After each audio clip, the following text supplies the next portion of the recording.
listening to the testimony has changed my line of questioning a bit because this is very personal to me.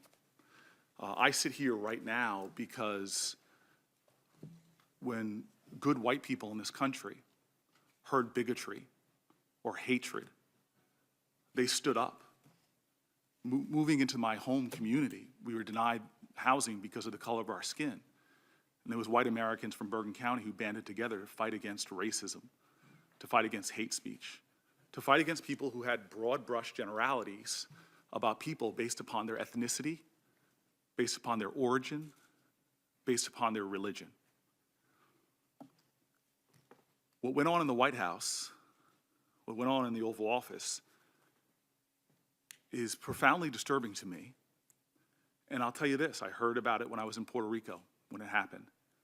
And here I was there trying to help a community dealing with savage challenges. And I can't tell you how many Puerto Ricans brought up that conversation in the White House.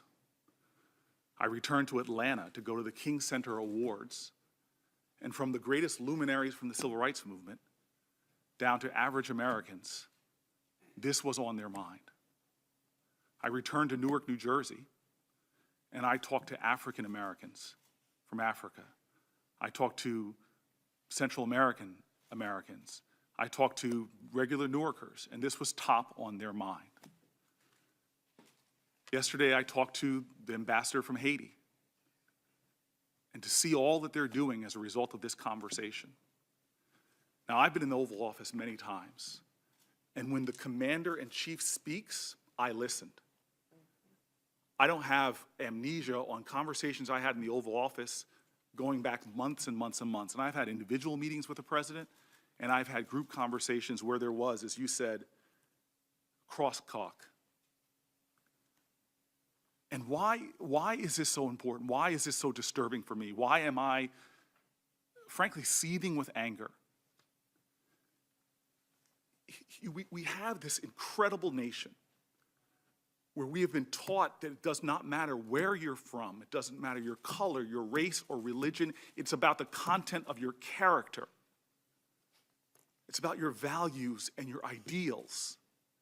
And yet we have a language that from Dick Durbin to Lindsey Graham, they seem to have a much better recollection of what went on. You're under oath.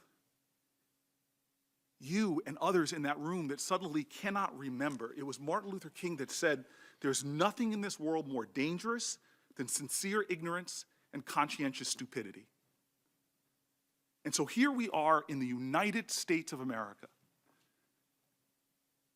And we have a history that is beautiful and grand and also ugly, where from this nation to others, we know what happens when people sit by and are bystanders and say nothing.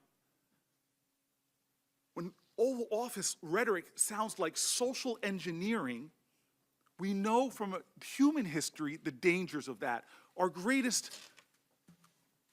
heroes in this country spoke out about people who have convenient amnesia or who are bystanders. King said, a man dies when he refuses to stand up for that which is right. A man dies when he refuses to stand up for justice. A man dies when he refuses to take a stand.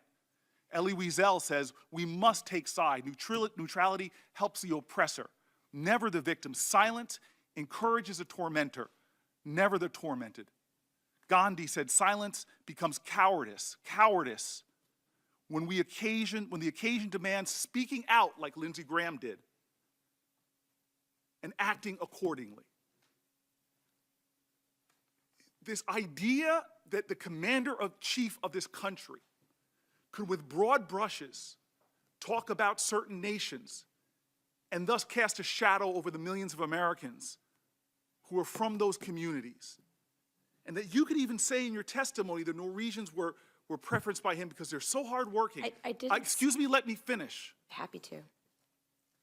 Let me just draw a connection of why that matters. I'm sure you remember the 6 words from our president, the 6 words that he said after Charleston, Virginia last summer.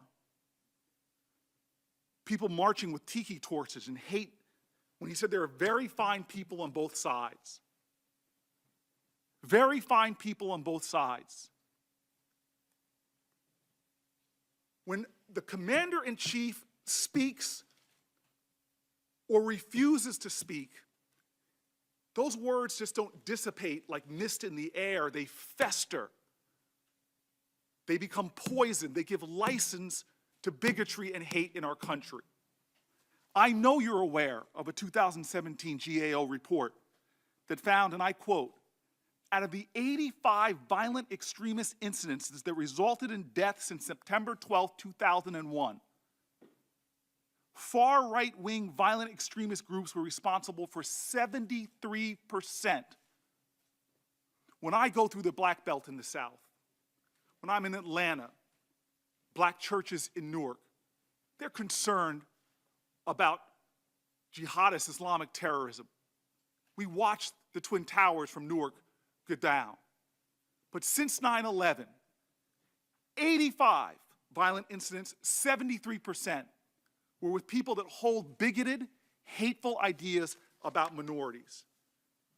1 American killed in Charleston, Virginia, and dozens injured. 9 Americans killed in a church shooting in Charleston, South Carolina by a white supremacist.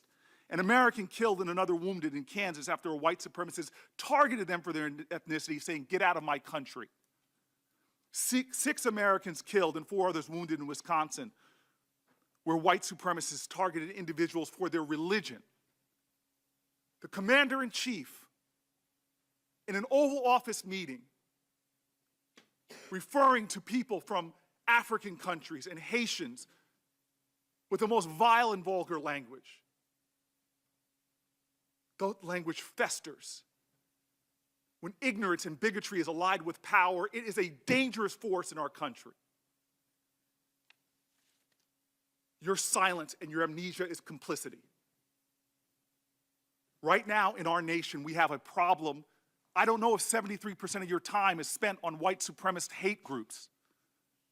I don't know if 73% of your time is spent concerned about the people in fear in communities in this country, Sikh Americans, Muslim Americans, Black Americans. The fact pattern is clear of the threats in this country. I hurt.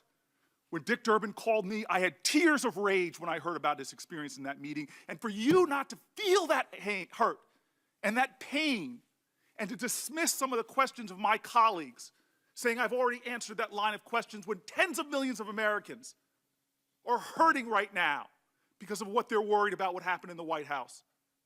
That's unacceptable to me. There are threats in this country. People plotting. I receive enough death threats to know the reality. Kamala receives enough death threats to know the reality. Maisie receives enough death threats to know the reality. And I've got a president of the United States whose office I respect, who talks about the countries of origins of my fellow citizens in the most despicable of manner. You don't remember. You can't remember the words of your commander-in-chief. I find that unacceptable. Mr. Chairman, I'm grateful to be on this committee. I'm more than ever today happy I am here. Thank you.